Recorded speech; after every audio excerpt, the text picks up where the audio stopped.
Welcome to the show. It's Real Talk with The6thman. I'm your host, The6thman. This podcast is uncut, unscripted, and we talk about a wide range of topics. Black entrepreneurship, social injustice, education, finances, the family dynamic, Me Too movement, Black Lives Matter, and mental health, along with many more. It's a Real Talk podcast to empower, educate, encourage, uplift, and inspire, and to allow others to be better than they were yesterday. So I'm glad y'all gave me some time to do this. I thought about it, and my thought was marriages and just relationships overall. And so a lot of times people tend to talk about marriage, but don't talk about the overall marriage. I mean, we always talk about the good times. We always talk about, how fluffy it is. But let's talk about, the difficulties of marriage. So I want y'all to kind of, give us a conversation. But as we walk this journey, I want y'all to just tell the people who you are, how long you've been married, and then if y'all want to, give tidbits of how y'all know me, just so the listeners know how, the relationship is. Okay. It won't be just some random people on the street that I'm talking to. Exactly. So y'all can start. Go ahead. Reginald and Patricia McPherson. We've been married for 30 years. We just celebrated our 30th anniversary on December the 11th. So it has been a journey. We are parents of two sons. Rayvon and Jerron, and also have a stepson. So we came into this marriage with a blended family. Yeah. Okay. So from the very beginning, it was difficult with just saying that part. Okay. But we are firm believers that you have to be friends first, and so we had to have a foundation of a friendship, of some similarities where we could talk and communicate, and that kind of pulls us back together. But it wasn't easy for us from the beginning, right? No, not really, because communication wasn't there at first. Mm-hmm. And as you go through, time go on, you learn how to communicate. You talk through the rough patches, and you're there for each other. Okay. Mm-hmm. And a lot of times, man, we tend to get mad, and that's it. Right. You get mad. Oh, I'm done. I'm done. Right. Yep. Till I cool off. I'm done. And it would be the light switch and boom. And you're done with that. And one of the main things that we had trouble with in the beginning was that blended family. Oh, yeah. By him having a son and coming into the relationship, and I was 19 going on 20. So when we actually did say I do, I was 20 and didn't know what to expect with this already made family. Okay. And how to be a mother, how to be a parent. I've been a preschool teacher for the past almost 29 years, so I knew from that entity, but didn't know how it would be to be intimate in a relationship, and then having this small child who was at that point was almost 2 years old. Oh, okay. So it was a young child. And it caused problems because then you had a mother, and then you had to kind of fill all that in, and it was kind of hard to try to figure that out. And then with him, like he said, the communication part, because he would communicate with her something and not the same thing with me. So maybe by the time I get it, it wasn't good. Right. And it made me, it was remixed. Right, and it made me feel a certain type of way. But what we had to learn to do is, once he seen that it was affecting me and how it was affecting me, because he wanted the relationship to work, he had to learn to communicate. He had to learn to stop, think about how would she feel if I put her in this situation. Wow. If he hadn't done that, it probably wouldn't have worked. And a lot of dudes don't do that, though. A lot of dudes think that they could just do it, and then it just is what it is. Right, exactly. And that's what I done, because I was thinking more the relationship for my son versus, how this is going to affect her, and bringing him into the picture at the same time. Right. Mm-hmm. So my mind was thinking about him, not thinking about, we still married, and this thing will have to work. So she has to be included. Right. And I just can't don't say anything to it. Right. Mm-hmm. I mean, you got to communicate. But how does that? But how did that communication piece get built? I mean, because you said you had to work on it. So what are the type of identifies that? I mean, you said that you made her feel a certain type of way, but how did you? I mean, even though she's telling you, but how did you identify? Damn, okay, I might be doing this when I should be doing that. Right. Well, I started thinking about this. This is my wife, and we're together. So if something is going on or something is going to happen, she needs to know too. Right. So instead of me thinking, oh, it's about me, no, you got somebody else that you got to give an account to. Right. So I said, okay, well, let me sit down and talk to you about this so you know where my mind is at. So you won't think I'm just trying to push you out or not include you dealing with my son. Right. So we talked about it and yeah, we stumbled a couple of times, even with the process of getting better, we stumbled. But some of the cues were that if, say for instance, he get a random phone call that it wasn't his weekend or wasn't his time to get him, and we get a random phone call, he knows now that I need to stop and check with my wife first. Find out what's This going can't on. just be a thing where I can just say yes because that's my son. And the more time I can spend with my son, the better our relationship is going to be between him and the son. Right. He needs to also think about this. So now what a cue was is that now I get this phone call, I got to stop and call my wife. Hold on, let me get back with you because I'm calling my wife first. Now, mind you, the other party didn't like that. Because she was so used to just him to call. stop what he was doing, and she knew it was causing problems, and so she got a little bit of satisfaction out of that. But however, once that started changing, the whole ball game changed. Yeah. And then it made everything better, not only for us but for him. Right. Because now it wasn't to the point where he's coming over and everybody's tensed and trying to figure out like what we going to do today, or is it just going to be me and Dad hanging out, or is Pat going to include herself because is she going to still be mad or in her feelings? Right. Children. I mean, even though he was young, he still felt the vibe. You know, so we were trying to avoid that. And like I said, by me being young, I wasn't always open to a lot of things either because I wanted it my way or no way. Right. And I'm like, I'm your wife, and at that time I didn't understand. Hey, we weren't doing that, buddy. No, and you need to tell her. You know what I mean? And it's like, if you can't tell her, I'll tell her for you. And then he was like, no, we ain't doing none of that. I got it. Yeah. So once we got past that part, I think we were good to the point where that communication started opening up. And then early on, I was, still, young-minded into things where he might try to explain something, but I will cut him off because if I'm mad, I'm mad. That's it. Done. And if I feel like talking to you, I'll talk to you. Oh boy. But I'm not going to go into it with this mindset, or I didn't want to even have him think, oh, because you say sorry, that's going to make everything better. So I gave him the blues in the beginning, trust me, because I'm coming into this thing not only young, but I was the only child. Spoiled rotten. Oh, I'm hip. I wasn't sharing nothing, and I'd be daggone if I'm sharing my man's time. Wow. That ain't happening. Right. So we went through all that, and then he had the reality of this was he was 9.5 years older. Yeah. So it made it better because he had that. It gave us the balance. Okay. I was young. He had that little experience on him, little maturity. Right. So we was able to bring it back together. Okay. So it wasn't easy by no means in the beginning. I mean, it was like. Well, how did his maturity help you mature though? Because I would think that if he was your age, it'd have been a different story. Yeah, it probably would have been different story. Right. Yeah, I think it was your calmness though. I think your calmness kind of simmered me down to the point where when I wanted to be a little bit more assertive about things like let's get this done, you would be like, pull back, let's think about this, let's reassess. Yeah. That was always his way. Everybody's like, oh, Skip is standoffish. No, Skip just likes to think about things first. Right. He likes to process stuff, which is good. I appreciate that about him now, but then I didn't.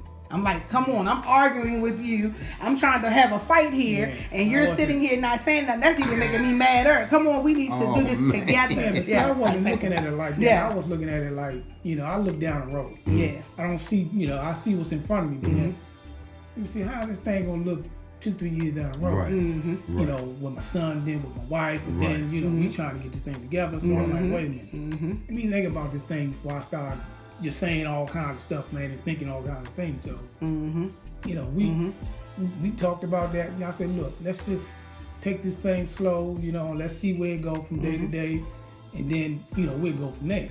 But, just being hasty and just, all of this, I can see that's just not going to work. Yeah.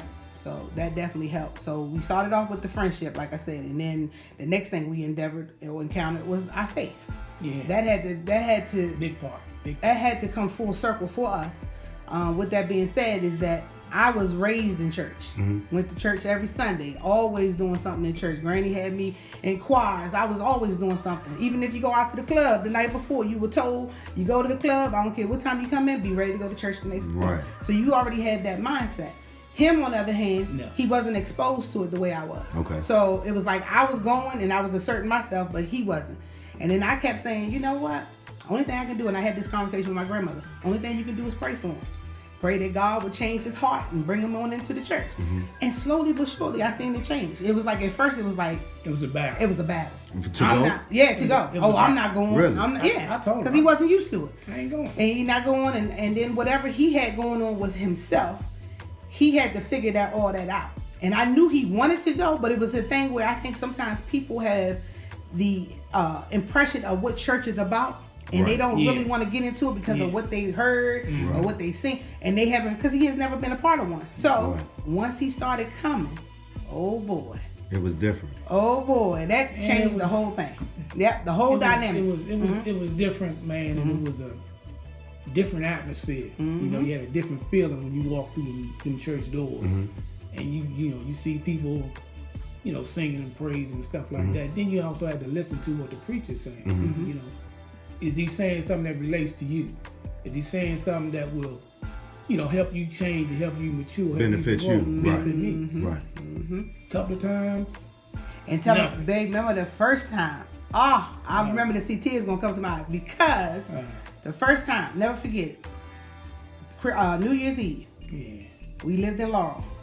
We was going to First Baptist. Okay. I said, you know what? I'm gone. Got my son, wrapped him up, we out. We going to church. Say, you coming? No, I'm not coming. Still sitting in the chair, never move. We get all the way down Glenard now. That's a little hike. Laurel, Glenard. Yeah. We get down there, we get in our seats, and we in there praising, doing our thing. All of a sudden, in the midst of the service, singing going on. Now, I'm sitting towards the end, and that was before they done made it into what it is now. Right. Who comes in? Who comes in? And I couldn't do nothing but stand there with my mouth wide open, didn't know what to do. All I could do was hand the baby to him, and he stood there with me, and he seen the tears in my eyes because that's all I wanted. Right. That moment sealed the deal for me. Right. Because I knew God was working on him, but it was just a matter of him allowing him to do his thing. And then once he came in them doors, that was all she wrote. And from that day on, solid. I'm going to tell you, solid, because this man, he got himself so involved in church. He got into all these ministries. He got involved in the Bible school, the Bible college. He was doing all kinds of stuff. Then when we left that church and went to, started going to Celebration, it was just the same thing, same routine. He was so embedded into learning the word and knowing what the word meant for his family, for him, that it changed everything. So how did it help you, you know, define kind of your role, you know, being married? I mean, you knew that she wanted you there. I mean, because I got a story after you done. But how did it help you progress, you know, in the relationship? Just knowing, you know, what the establishment of God meant in the relationship. Because a lot of people get married and forget that it's an institution of God. And so they get divorced. Yes. And I mean, when I was going through my process, all I kept hearing, oh, you can't get divorced. You can't get divorced. But I mean, I'm going to get to my story, but I just felt like when we went and I started to go too, you know, some stuff started to develop in me. But I want you to kind of share what your development was, you know, when you started finally going. Well, when I finally started going, man, and started reading the Word, when you read things, man, you don't understand what you're reading at first because you're clueless to, you know, what the word is saying. Right. But after you go through Bible studies and you speak to people, man, that's got a little bit more insight and can break things down and explain them to you, then my question was, what is my role as a man, you know, towards my wife, you know, in God's eyes? Did they take you to Ephesians chapter 5? They took me to Ephesians chapter 5. But then I wanted to know, okay, well, what is my position? You know, who's this, who's that, who's this, you know, and all of that. But what I learned was God had an order. Him, man, wife, kids. Anything out of that order, the whole family is out of order. So a lot was put on me to understand my role as being a husband and being the leader of the household. And that's not easy. It's not easy in God's eyes because you screw up something, and everything is done, and it's a done deal. Yeah, you mistreat your wife. I think that was the pressure that I couldn't take, to a degree. To a degree, right? That's understandable. And it is a lot of pressure, and it takes a lot of understanding and getting on your knees and asking God to reveal certain things to you so that you can understand it. Right. and then implement it into your lifestyle. Right. Because a lot of things I was doing, he was straight out told me, you can't do it anymore. Right. You got to stop. You got a wife. You got a son. You have to set the example Right. in that house. And if something go wrong, Right. I'm gonna look at you first. Right. So you gonna have to get it in line, change some things, cut some things out, in order for this thing to work. Now I'm gonna let you do whatever it is you want to do, but I'm gonna tell you if it's wrong, it's wrong. Right. Yeah. And I had to battle with You that. had to battle with it. Yeah. And so for me, my situation was similar because my ex-wife had already been in church for so long, just like you just explained. So that's why I say it's a similar situation. But it wasn't that I didn't know about church because my mother took me to church. Right. Sunday morning when Lionel Richie song came on, you already knew what it was. You already knew what it was. And we had to clean the house up before we went to church.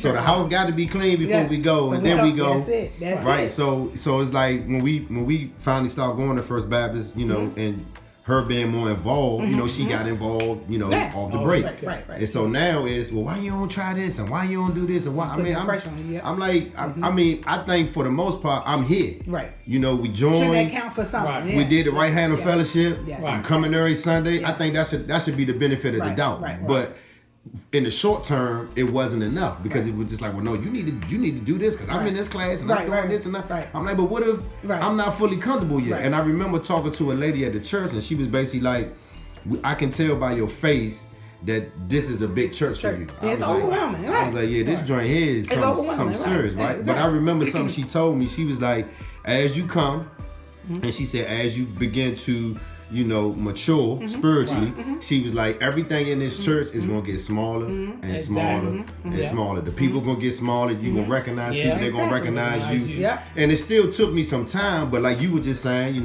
I first started out with Men Connected with Christ. It was a class where all of the men get together.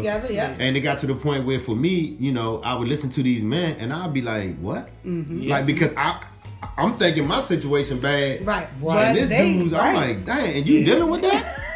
How you dealing with that? Right. And then so then I went from Men Connected with Christ to Ephesians Man, when they took us, did all of the Ephesians Man stuff, and then I start volunteering at with the prison ministry. Yeah. And so it was like when I started that, it took like a whole new direction because it was like now I get to talk to people. Exactly. And I'm not necessarily I'm not gonna say I'm coming straight from the Bible. Right. But I'm giving dudes the perspective that hey Slim, I've been There's there. another way. I've been on the other side of the table. But now I can tell you that, with this church and just my mindset that, you gotta have a plan when you coming out. And I think change, the facilitator more so handled the scriptures and it ended up being me, facilitating the actual jail knowledge. Right. Because when I get to talking, the facilitator and the other three men that was with me one night was like, oh, we wouldn't have thought that about you. So of course we get in the van and we on our way back home and everybody got questions. Right. So you really been locked up? I was like, oh yeah, I've been locked up on multiple occasions. And so then it's like now you got this authentic person right, that's going out to the jails with these people. Right. And now the facilitator is like, you know what? We're gonna let Kevin lead prayer. Right. Exactly. Or we're gonna let Kevin lead the discussion because now we had to dress a certain type of way. Right. You know what I mean? Because it was like, it's cool. We had to dress a certain type of way because if it was an emergency or something like that, they wanted people to know who was who. You know what I mean? So that way, if chaos broke out or whatever the case may be, we know that these are the people that's with the church and everybody else is in jail. Right. But I used to always just wear my polo shirts. Right. And so even though my tattoos can still, come down on my sleeves, so one of the dudes was like, oh, I see you got tats. So I lifted up one night and he was like, oh, you DC? I was like, yeah. So then it was a conversation about DC and all that. But I just felt like, for the short term, First Baptist Church, in my mind, even through my marriage, saved my life because I think I would have lost it, right? I think I would have, if I wouldn't have had the littles, Beverly and Skip Little, if I wouldn't have had, you know, the men from Men Connecting with Christ, that I could pick up the phone and call them if I was feeling a certain type of way. Right. I would have reverted back to my Southeast style and handled it a different way. You know what I mean? Yeah. So I think when I hear you say, you know, no, I mean, I wasn't saying no, but I was like, man, I don't know if I want to go to church. But then it was like, once I start going, it wasn't anything different. You know what I mean? Of course, it's a different setup because you're looked at as the man. So when you walk in church, all the men speak to the men first, then they speak to the wife. So now I got this etiquette, you know, of how things go. You know what I mean? And even to this day, even though I got divorced, I still say that I think that we're better off with the co-parenting situation away from each other than together. I mean, because it's just as people. Because of that foundation that you were able to build and start in the church. And it's always important. And I think, too, a lot of his issue wasn't that his mom never exposed us. I think they went to Sunday school and things like that.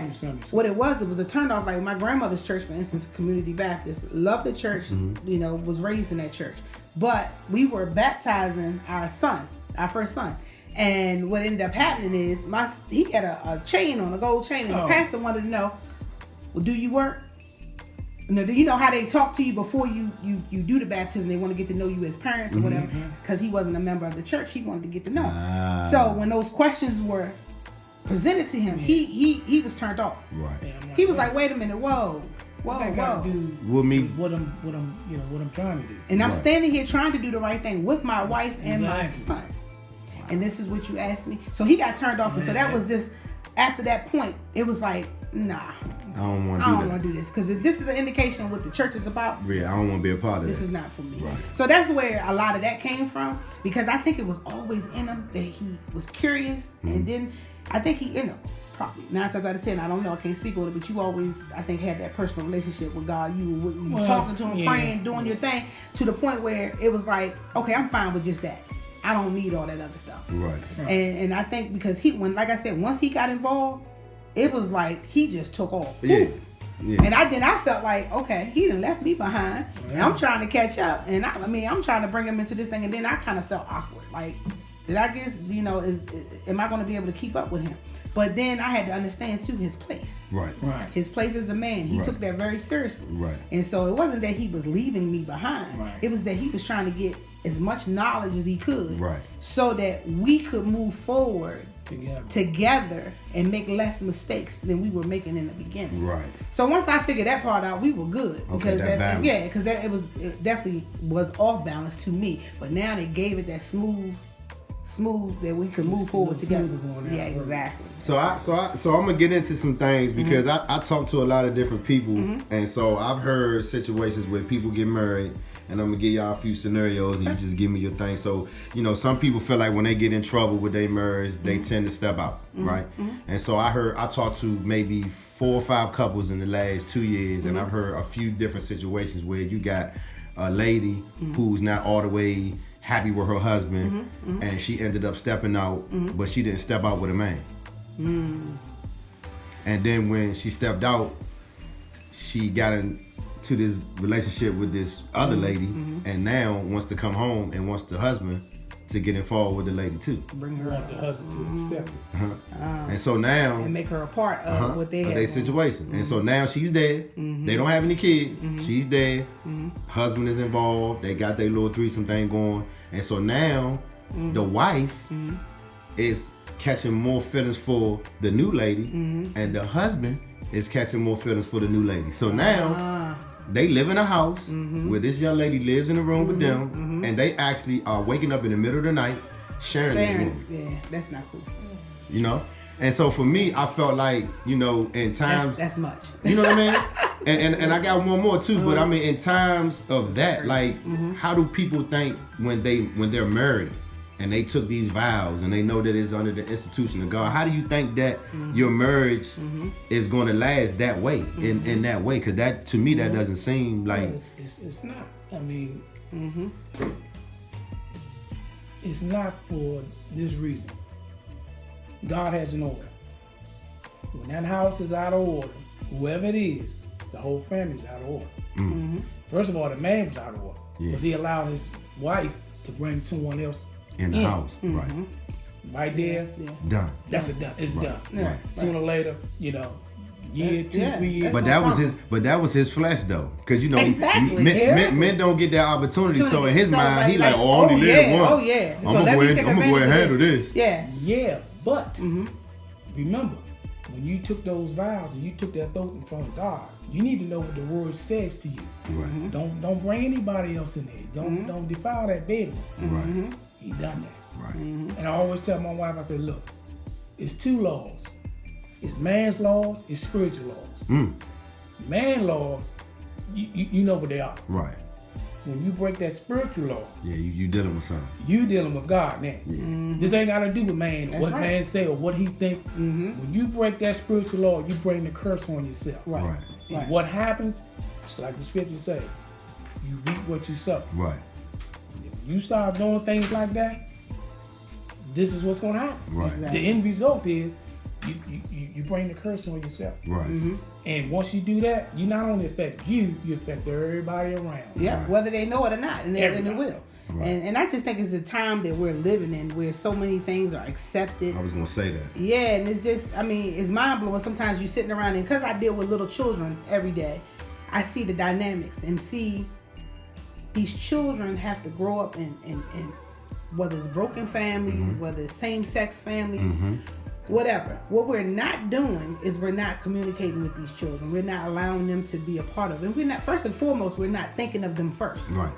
So therefore, you're bringing all this stuff to them, to them little minds to try to process. Right. And then this is when you have the drugs. This is when you have the games. This is when you have all these other things, outlets for these children to go get involved in, because they feel like nobody's listening, nobody cares. You know, what about me? And you get that all the time. And sometimes you can just see it on their children wear it. And you can see it in their behaviors, how they just change just like that. And sometimes, you know, I have to say to my parents, because I'm one of them real type of people that I'm just going to come up to you and say, have you ever stopped to think that you and your husband need to work it out? Have you ever stopped to think that you and your baby daddy need to take things to another level? Have you ever stopped to think that maybe a premarital counseling or some type of other outlet will work for you? Right. You know, because it's time for you to stop thinking about just yourself and Right. pleasing, like you said, the flesh Right. of what I want to do. Clubbing, doing all this stuff, and you're exposing the children. So I think it's just the time we're living in. We're all exposed to too much stuff, and we're not stopping to think, what would God want us to do? How would he want us to handle this? You know, where would he want us to be right now? We don't stop. None of us stop to do that on a daily basis. Right. We just don't. And that's what causes a lot of us to accept so many things that's presented to us, even though we know in the back of our head, You know that it's ain't right. right. But That see, ain't it was presented to me though, saying that what if he thought that was a way for him to get closer to his wife again, because they had, you know, distance or whatever. So somebody was like, well, what if he did it because he wanted to get back closer to her? I said, well, even if he did that, now he opened up a different door with this other lady in the house now. Right. And so now both of them individually are catching feelings for this lady. Yeah, exactly. And so now they both individually in the same house, sneaking in her room on different nights. It's like, how do you do that? Yep, and my thing is that just remind me, like, who's being fulfilled right there? That's just nothing but Satan. And you know, some situations where you see it, you can just see him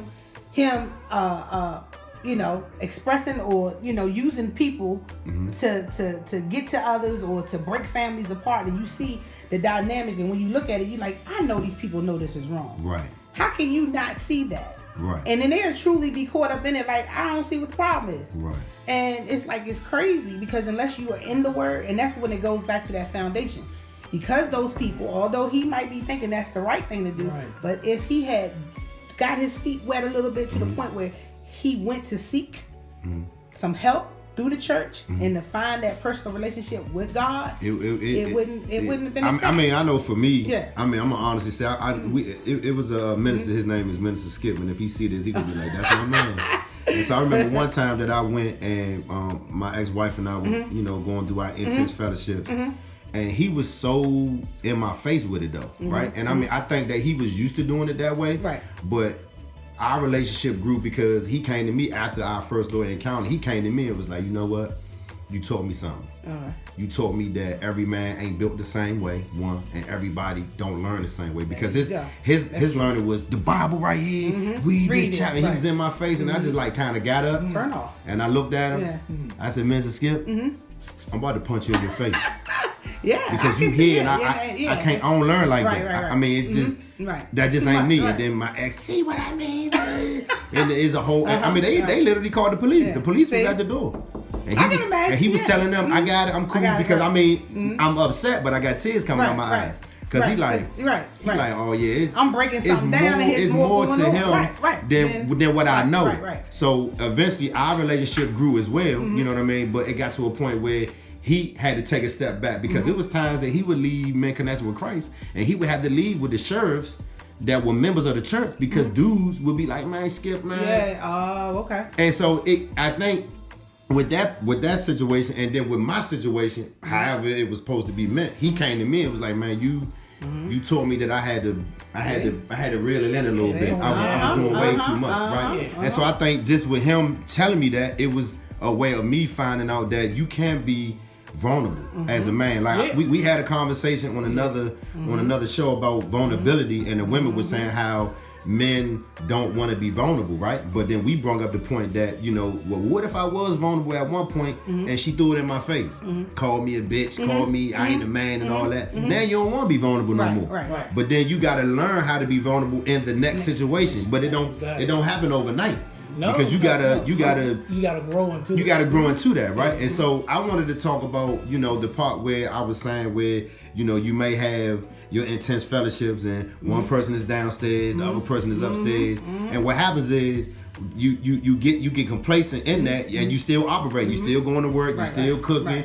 You might not speak to him while you cook, but if he know the pasta stuff still on the stove, nigga, you better eat before I come downstairs and put that shit in the refrigerator. It's gonna be over with. And so we get complacent with that. And how do we take that and then come back though? Because I think a lot of marriages that I've encountered and also been in myself have gotten destroyed because we got complacent. Living upstairs, living downstairs, not speaking to each other, still paying the bills, still doing everything, but not coming back. Not coming together. How do you come back from that? Because there's a lot of people that don't come back from that. Honestly, we've never stayed in different rooms or did things like that within our marriage, except for maybe in the very beginning when the communication piece really wasn't there, that we did that.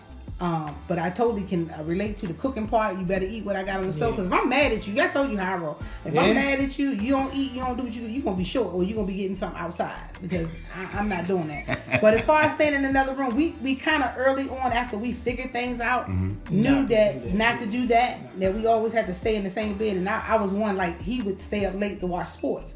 And sometimes I know if we had an earlier argument, I'm like, did that play a part in why you sitting down there watching 2 games back to back? But I'll let him know, you need to bring your butt on upstairs and don't even try. And then he'll go, okay, babe, I'm coming. And then it'll be a thing where the next morning, then he'll be like, yeah, I kind of got caught up in my feelings and I was sitting down there, and not that I wasn't going to come upstairs, but it was just that I just needed that time to kind of reflect, because I knew that if I didn't, this was going to go on for the next couple days. Right.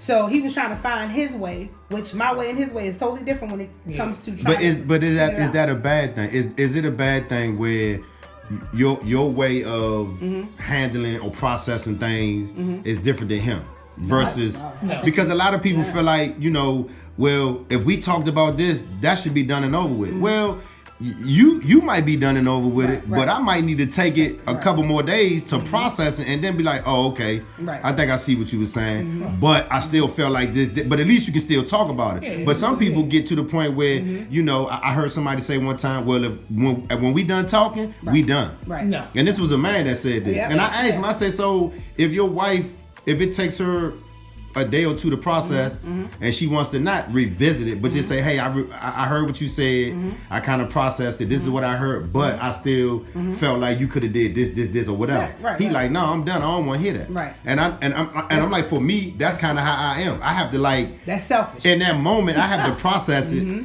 and when I come back, it's like, oh, I don't want to talk about that, but I didn't totally understand what you were saying when you said it. Right. But it took me a day or two to process. Now I got what you were saying, but now you don't even want to revisit that. You want to move on like it's done. It's done. And it's not. And that's when you have other problems because of that. So like with him, he would just take that little bit of time which I had to learn to respect. Because that little bit of time, like you said, some other people want days. Right. And they want to go on. But at that time that he needed, I had to learn to accept that that's just how he is. Right. And who he is. And I'd rather for him to go through that. Now, you say accept. Is that a bad thing? No. Because when people say accept, I know. They like to say, oh, I ain't accepting that. I ain't doing this. I ain't doing that. That's that submission thing. They think that you being too submissive sometimes when you accepting the way people are, especially in marriages, especially in a relationship.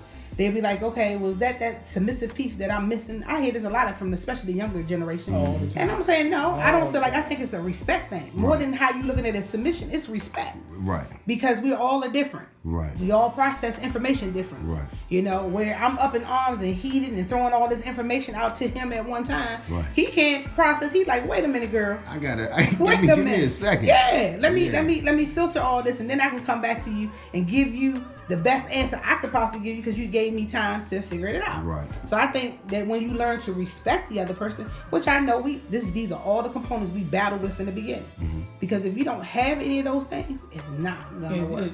It's not gonna work. So did it get easier after like the 10th year? I think the 10th year we was like it was on cruise control. Yeah, definitely. Where we finishing each other's sentences, you already knew what the other person wanted, you already, knew what the expectations were. Yeah, all that. But see, when you spend so much time with a person, you tend to know them more and better. Okay. Because you see them every day. You interact with them every day. Right. You know the highs and lows. Right. So now you get a feel for, okay, I know her. Right. So I know if I do this, I know the reaction. I know if I say this, I know what I'm gonna hear. Right. So those years go by, everything just it just mellowed down. And it's like when you come in the house, you already know. Okay, this is what you're supposed to be doing. Your wife, this everything is in order. Okay. So you ain't gotta worry about, am I gonna come home and she's gonna be cussing me out about something? Right. All I gotta do is look at her and I can tell you, good mood, bad mood, leave alone, something going on. I can just look at her and I already know. Yep. You can read. Yep. You can read each other. Now, when you need that moment alone, do one of you all get in trouble with the other one when the other person identifies it, right? But the one who is leaving the other person alone, that the other person might say, well, no, you ain't want to speak to me? Well, I saw you feeling a certain type of way. Yeah, and so now you using that like, oh, so now you don't want... So it's like that catch-22. That would be more me. Her. That would be more me. Okay. That's her. And him understanding that, okay, she needs, because I can look at her face and tell that. Right. But me not understanding, because I expect, even though I am feeling that way, I still want him. Right. Yeah. So, and then too, it took me a while to get there. And I think that's all that selfishness, the spoiledness, all that stuff wrapped into one, that I want what I want. And even though I understand him, like he said, I'm not trying to jump into the lion's den if I know you already in the mode. Right. So I had to filter all that out and understand where he's coming from, because 9 times out of 10, although I wanted you to embrace me, but am I going to be fully into it? No, because I'm upset right now. Right. So I had to get to that place. But yeah, it would have been more me. Wow, because I listen to people talk sometimes, and I got homies, friends, and I listen to them, and I don't really discuss a lot, but they know I've been married, so they ask me stuff sometimes, and I think, especially just with men, when I start speaking, it's like, damn, homie, I thought you was gonna tell me something different. Right. Nah, I'm gonna tell you what a man's supposed to do. You know what I mean? Right. I messed up. Can I sit here and honestly say that everything was my ex-wife's fault and our marriage? Absolutely not. Right. Because it was times that I knew I should have did something a different way, but just because I'm in my selfish ways, I'm gonna do it the way, and then however she reacts is whatever. I don't care, right? But then it's times that if I would have switched it and not did that, is there a possibility we would have still been together, right? So I try to tell guys, that's either in relationships or doing whatever they do. I'm like, at the end of the day, Slim, you gotta understand that whatever you decide to do, that outcome is based on what you decided to do. Exactly. So if you decided to carry it when you knew you didn't have to, then if she reacted to you a certain way, how could you be mad? If you go home and carry it a certain way and she show you a certain type of respect, then that's what you deserve. I said, but at the end of the day, you gonna get what you put out. So some dudes be like, oh man, you on that floor. I said, but think about it though. I'm not 25. I'm not 35 no more. I'm in my 40s. Right. At what point do we stop and say, man, okay, let me really, you know what I'm saying? Because it's like when I did an episode maybe earlier last year with my a lawyer, and she was telling me that in PG County, the rate of divorce was like up in the like 70%. I believe it, And she was saying that it was not because of infidelity; it was because of finances. Yeah. Well, you know, money is a big issue because money is what drives everything. That's what makes the world, as men say, makes the world go round. But what they need to realize is this: money is just your means of living. You need to pay your bills and all that. Right. Look at it as such as that, not to the point where money is okay. If I don't have money, you know, I can't do this. I can't do that. But let's talk about it though, because there's a lot of women, and I give props to the women now because they out here, they getting their degrees, PhDs. They in the same roles as men now. They got their opportunity where they making the same amount of money. But they single. Yeah, that's right. True. They single because they get in a relationship with a man. I make the money. This is my house. Give me my car that I bought you. And then it's a whole different dynamic. And so it's like, you know, when I look on social media and I see, you know, this picture with these little boys, you know, boys can be princesses too. I'm like, yeah, that's another conversation. But what is the woman doing to the man when she talking to him like that? Exactly. She emasculating. Yeah, right. Exactly. And so I know for me, she's by herself. I know for me, I didn't realize what it was until I was done, because I'm sitting there thinking, damn, am I that bad? Or am I this? You know what I mean? Right. And then it's like, I went to my grandmother one time and just went to go visit her, and I was talking and she was just like, where's my grandson?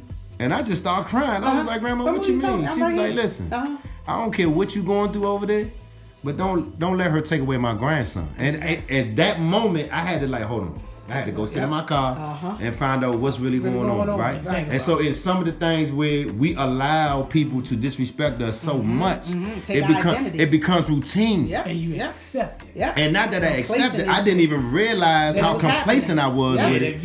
And so I went to a therapist and we started talking, and she let me talk, and we talked, and she was like, Kevin, let me explain something to you. And she said, I need you to take this in the best way possible. I was like, okay. She was like, from some of the conversations that you've given me about your past, how you grew up, you know, how thorough you was, whatever the case may be. She said, I don't see how you would allow your ex to disrespect you, or at the time your wife disrespect you like that, right? She said, but you've gotten so complacent to the point where you don't want to argue with her, and when she says certain things, now it's not that she feel like she disrespecting you. She thinks that it's just okay for her to do that. Exactly. So you've never put your foot down. So therefore, you can't be but so mad that she treats you like that, because you have allowed it for so long. So you created an animal now you can't pull back from. Right. You trying to tame it, ain't gonna work. Right. And so it took me, I'm gonna honestly say, it took us like maybe 3 sessions, because I kind of, you know, I debated it like the first week she said it, then we came back. But by the third time we talked about it,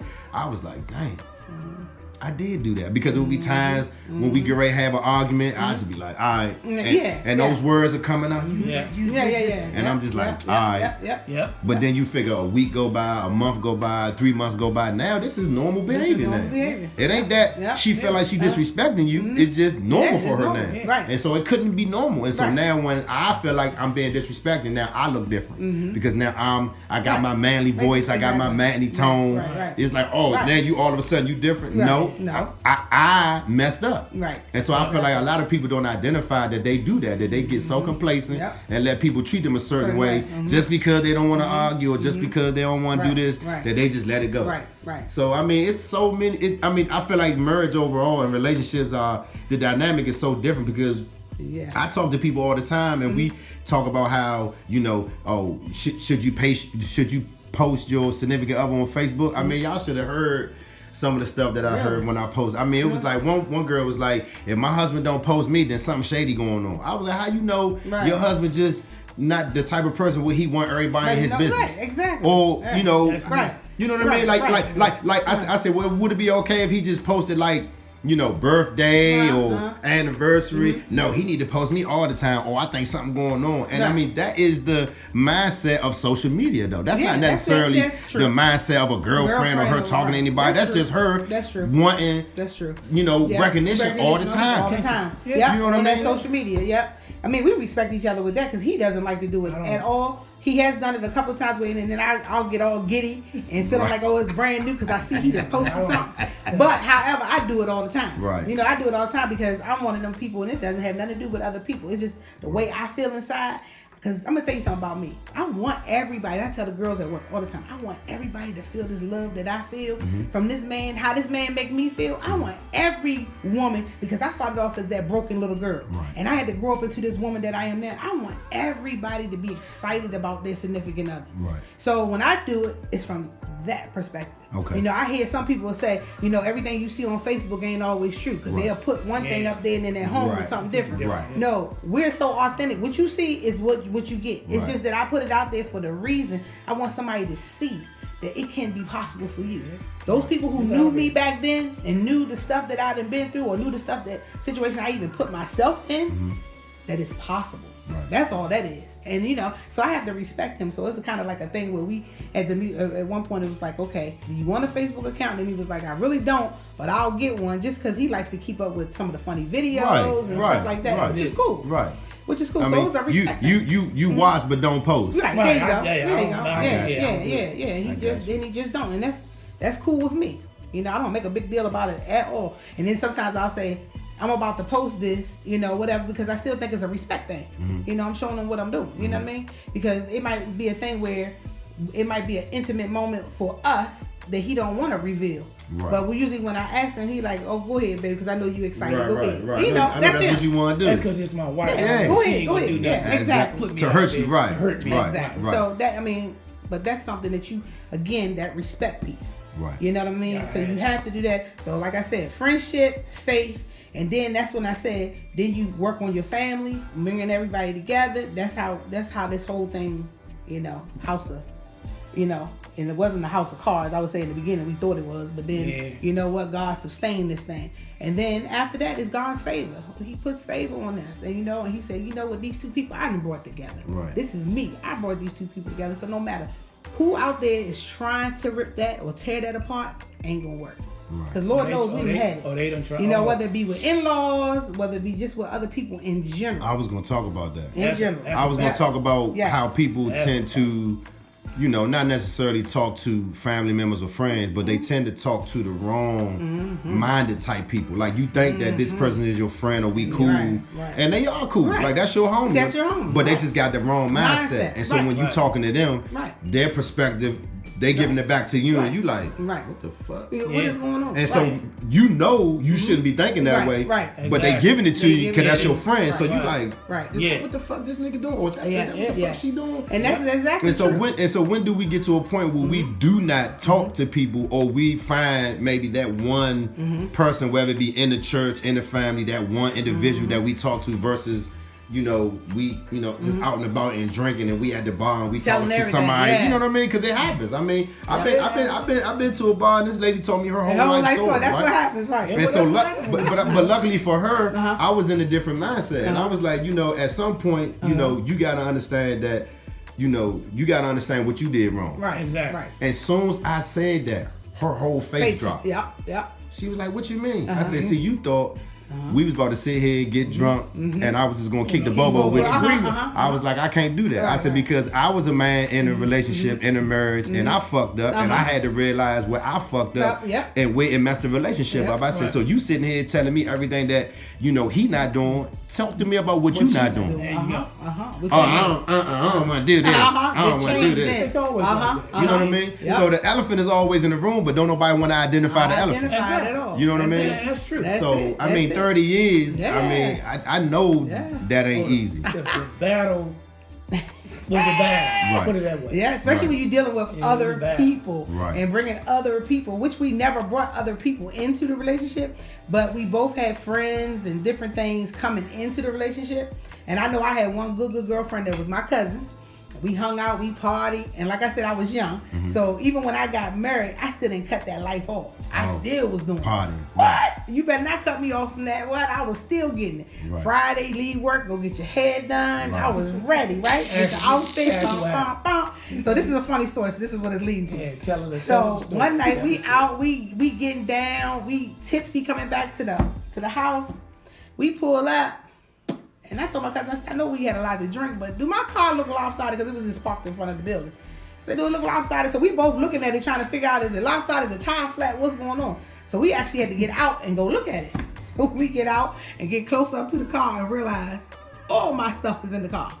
Like, everything is in the car. Wow. Like any gift, wedding gift, everything was in the car, okay? So the car is leaning, you know what I'm saying? So my cousin now, we looking at each other like, what Skip. what the? So we go to the door, I turn the key, couldn't get in. He got the bolt lock on it, right? And I'm pushing. I said, wait a minute, what pushing? Pat, what you want? Through the door. Pat, what you want? I said, what you mean what I want? I want to come in. This is my house. What are you talking about? He said, not no more. He said, I done told you. This is exact words. I done told you. You either want to be out there or you want to be in here. You can't do both. Ooh. Through the door. How you take that? Like that little selfish, you know what, that I was back then. I was kicking that door. I was going off, took my shoes Police off, my came? heels, everything. No, ain't nobody, and surprisingly, nobody called. Okay. I come back out the building. My cousin, she's still standing out of the car because she in disbelief. Like, she your like, stuff what was in the car. is going on? What? So she like, what you gonna do? I said, I don't know. And then he got the key still inside. So I'm telling him, well, at least give my key to the car so I can, take the car. So me and him still battling back and forth. So he didn't give me the key. She was like, well, just come on, you can go to my house. So we go to her house, which was maybe 10 minutes away from where he was living, where we were living at the time, in New Carrollton. And we go to her house, and I'm sitting at her house feeling so uncomfortable because I got all these emotions going on me. I can't sleep. Right. I can't get comfortable. Right. So I got to do something. And I was one of them people, I'm going to do something. I got to fix this right now. Right. So I didn't know how to fix it, but I just knew, okay, he's not talking because I think I called you a couple of times. You wouldn't even answer the phone. So I knew what kind of person he is. Once he's mad, he goes in that shutdown mode. So it's hard to get through this. It's a wrap. So I said, the next best thing, take me to my grandmother's house. And the story about to get real funny now. Okay. So he took me to my grandmother's house. We go to Greenbelt. She pulled up front and whatever. She said, you want me to stay out here and wait and see? I said, yeah, because it is like wee hours in the morning. She might not be up. So I knock at the door, whatever. Finally, she came to the door. She peeked out through the chain. She was like, that you? And I said, yeah, Granny, let me in. I said, I need to come in. For what? Why you not home? Ooh. So right there, I didn't know what to say, whether to lie or what to do. So it was like one of the moments. So then I said, well, I just need somewhere to stay for the night. Like that. And she said, oh, no. She said, I don't know what you done. She said, but you married now. Thank God for that woman. You married now. She said, so whatever you done did, you need to fix. All through the chain, talking to me through the chain. She didn't even open the door. She didn't even open the door. So I was like, I said, so Granny, I know that I need to fix it, but he's not talking to me right now, so I really need somewhere to stay. Because we all know I gotta go to work and all this stuff, so I need to have somewhere to lay my head. So then, you heard the door, the chain, she lets me in. So once she let me in, it was like, okay, I'm making a beeline, because I'm trying to go to her bedroom. She said, where you going? She said, here go a blanket right here on this couch. She said, because what you're not gonna do is get comfortable. Right. So you're not staying in my room so that you can think that this is going to go on tomorrow night or the next night. Right. You on this couch. Right. Because for the next couple of hours when you get up, first thing you need to do is fix that. Right. So I was just sitting there, I was boiling because everything that I was already feeling now, she's confirming it by what she's saying. Right. And thank God for her because she was to the point where she didn't give in to the point where she was like, okay, you can stay here. Okay, or whatever, because marriages break up. Right. No, you gonna go back to your husband. So that very morning, probably maybe 3-4 hours later, I was right back at it again, trying to get in touch with him. So that didn't work. So I ended up having to get dressed. Had to have one of my other cousins come get me. Okay, Skip. Take him. I had to chase him down. Finally when I got him at the job. Hey, Skip. Skip was not backing down. Skip said, no, we're not doing this. And he said, he told me, he said, I understand that you're young. Right.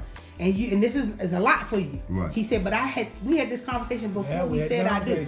So if you were still on the fence about it, or you still was unsure, you should have said something. Should have said something then. But because you didn't, and now we didn't took that next step.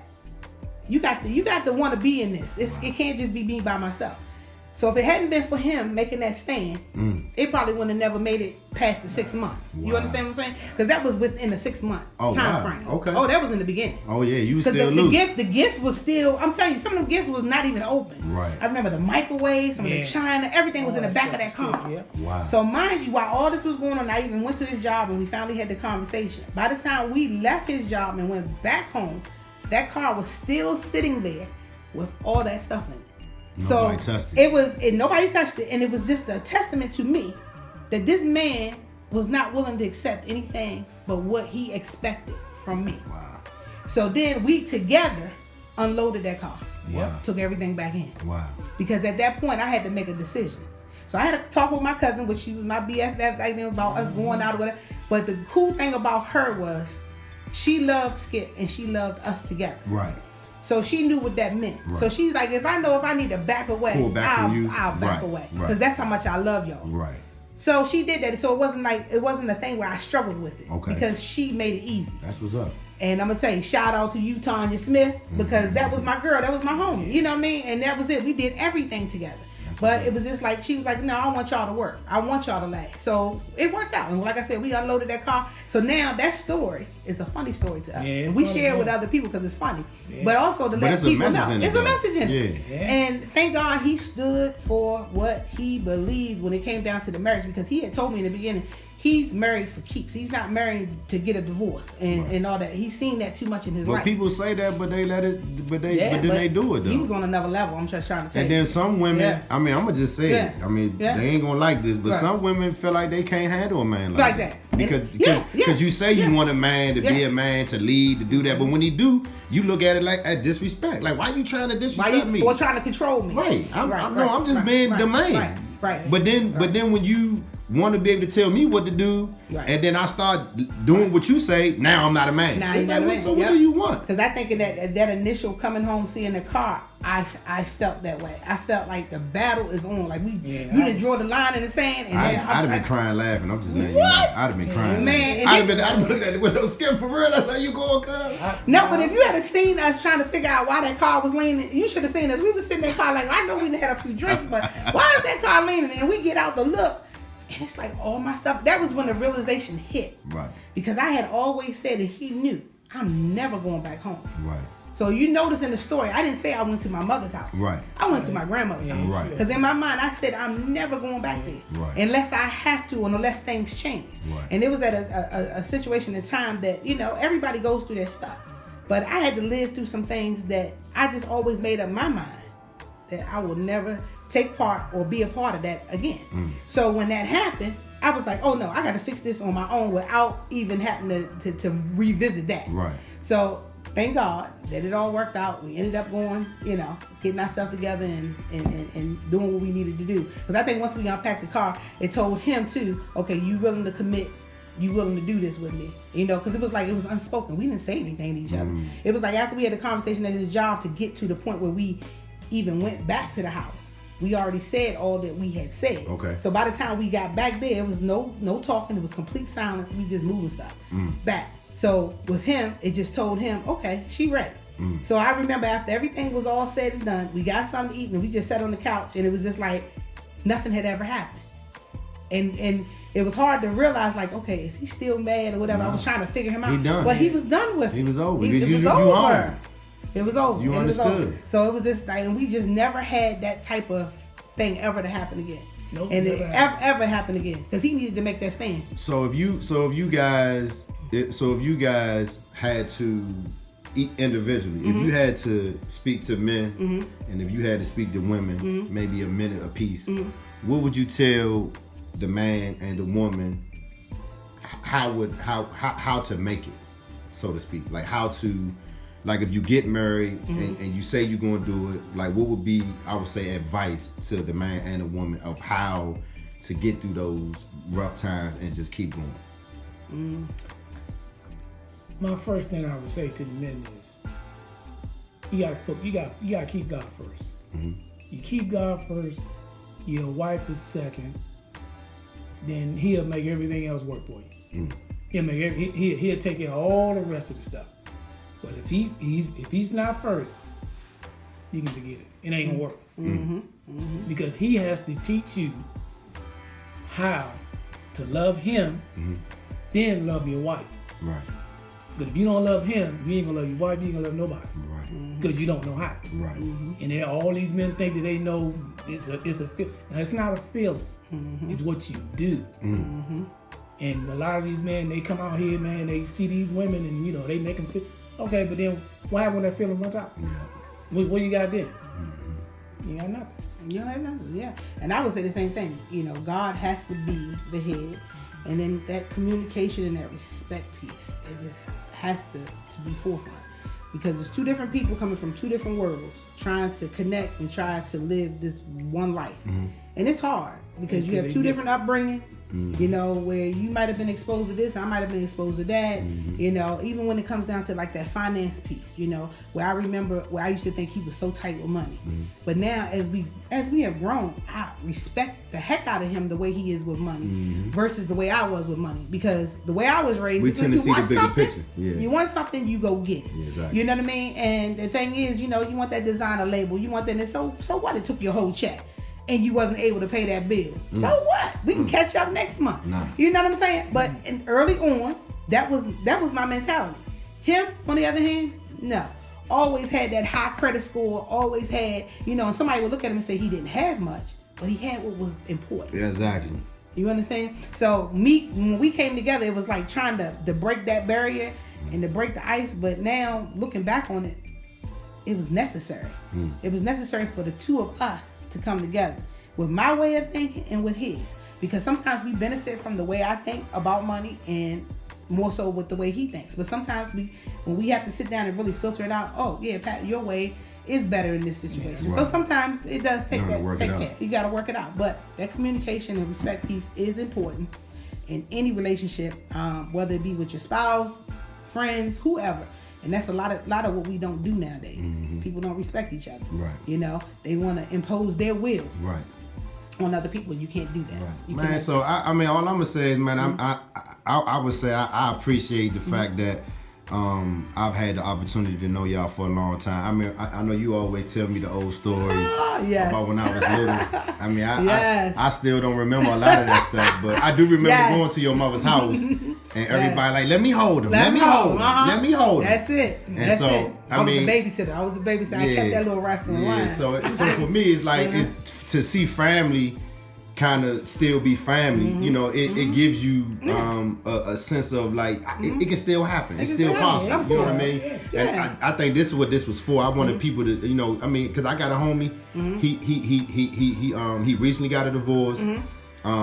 He had 3 kids, and then his new wife now, she got 3 kids, and now they all making it work. They like the Brady Bunch, like the new Brady Bunch. So I want to talk to them too, and talk about how they do it, because the blended family thing is not easy. And I mean, they doing it to the T. And I know on Facebook and taking pictures, like you say, it look hunky dory or it look crazy, but behind the scenes, you don't know what they had to get through to make it that story, right? So we went to their wedding in Mexico, and the wedding was beautiful, but it's like, people don't understand what you got to do and how much work it takes to get to that beautiful point, and how much it's going to take to keep that beautiful point. Yes. You know what I mean? And I believe those of us who are making it work, we have to get out there and share. Right. We have to be willing to be authentic and to be open and to let people know, because you know this is not only for us, but we're benefiting what God wants us to do. Right. By embracing others and to see that. And so I think, like when you asked, I think that this was phenomenal. Yeah. You know, I was looking forward to it. I was excited about it because I love talking about love. Yeah. Especially something I can't talk about or relate to a lot of things, but this I can relate to, because we did some hard work to get to the place where we are, to the point where people can look at us and they can think whatever, but to know the story behind it, but I remember I forgot where we were the night he gave you the new hardware, and she was like, "Oh, this every." I was like, "What?" She was like, "Oh, I get one of these every 10 years, man." What you talking about? You got to get the hardware, but you know that was something that he embraced, because at first he was like, "Look, you know what kind of dude I am. You know I love you, and I don't have to show you in that way. Right. But because I respect you and know that this is something that you like." I'll do it. You know, I'll do it. You know, I'll commit myself. So what did I tell you? I think it was after our 15th or 20th anniversary, I said, you know what, you can pull back. You don't have to, it don't have to be about all that. Right. It needs to be about us and what we want to do. And, you know, God kind of changed things up too. And sometimes he does things to get our attention because, you know, I was diagnosed, I have severe asthma. You know, I'm at a 4% of people in the United States that have a tracheal problem that I have, you know, where my trach actually collapses every time I have an asthma attack. Really? That's why they're so severe. Okay. That's why I can be classified as severe because my trach collapses over 85%. Wow. Which gives me absolutely no airway. Wow. To be able, and so leading from that has led to me now to have AFib. Now I have a heart issue. And I already had heart surgery back in 2016. So a lot of things have changed for us. Yeah. So the dynamics of this man and what he had to do to change his lifestyle and the way he was doing things to try to keep the household running, to try to keep things going with me, you know, so things have changed. So I told him, you know what, let's focus on what's important. That hardware ain't important no more. Right. You know what I mean? That was all fine and dandy where I was getting it. But now what's important is our love and the fact that we just want to be able to spend the time that we do have doing things that's making us happy. Right. So, you know, that's how we have to approach things. Because, like I said, people don't always know. They think, they see me, they feel, oh, she good. But they don't know what I go through. Right. You know, I can't be around nobody with perfume. I can't even walk in the mall without having a mask on. Right, I remember you telling me that. You know, because you can't even walk. You know how you can walk through Macy's, but Macy's got this big perfume counter. So you have to always be careful of that. Get away from them. Get away from them. Right. And you know, it could be cold air. It could be hot air. It could be anything. I'm so sensitive. My lungs are very, very sensitive. So I just thank God, and I have a job that accommodates me to the fullest. I've been there 25 years, so it accommodates me. So I'm really protected in that way because everybody looks after me. Everybody on my job, all the girls, anybody new hire, everybody, they coach everybody. As soon as they come in the door, this is what happened. If you hear her coughing, if you see her looking funny, this is what we do. That's their emergency bag. They kind of run over the whole scenario so that if anybody sees anything strange, this is what we do. And we always have a plan in place. Who's going to get me out of the building, get me across the street to the hospital. Wow. Because I have been intubated 3 times, so that's scary. Right. You've been on, been on the ventilator, Right. you know. And the one time I remember being the worst was I was on the ventilator for 12 days. Wow. Touch and go, didn't know what was going to happen, and he know what I always say: don't leave me like that. Right. Don't leave me like that. But because he said he seen hope and felt hope when he was talking to the doctors, that's why they didn't do anything. Right. But moving forward, we knew that I have to do things to take precautions. Right. You know. All the time.